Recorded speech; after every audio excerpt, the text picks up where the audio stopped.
Alright, welcome to Tap the Wire. I'm Andrew here at Fantasy Aid to give you my pickups for the week. Now, this is a little late because I was away at my sister's graduation over the weekend, so couldn't get this up. I also didn't do any of the daily Fantasy Aid because I was in Louisiana, who bans daily fantasy sports, so couldn't access it there. So let's dive right into it here in week 6.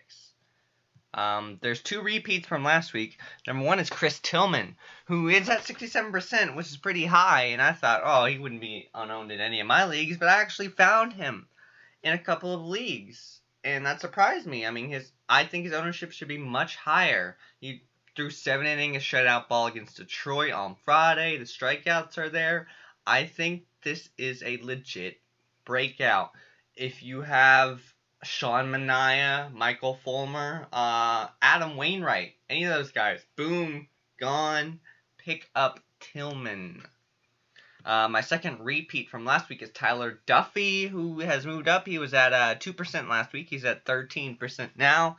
He's given up 1 run in his last 13.1 innings. To go with 15 Ks, he's basically cinched that spot in his rotation. I've been picking him up where I can, which is in a lot of places because his ownership rate is still really low.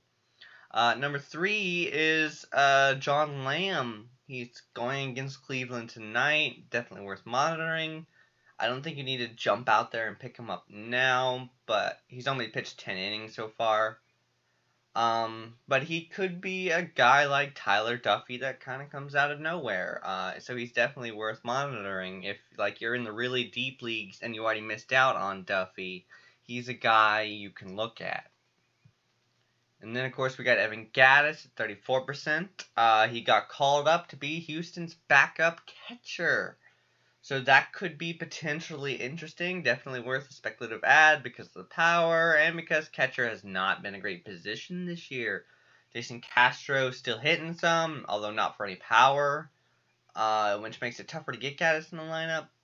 But I'm sure they'll find him playing time, and hopefully the power will be there.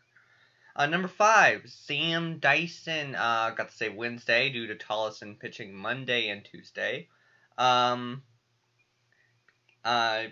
With Tolleson's ERA hovering around 5, there's no guarantee how long it'll be closer. Now, Dyson only pitched because Tolleson had pitched the other 2 days, but I'd rather chase saves in Texas than in Cincinnati, where it looks like the guy is Tony Cingrani.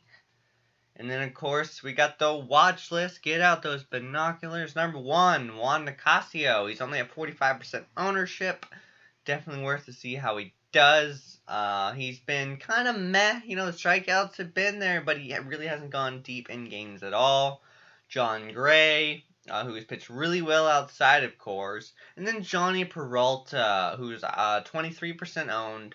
And he's coming back in about a month, so definitely need to start getting him in your mind.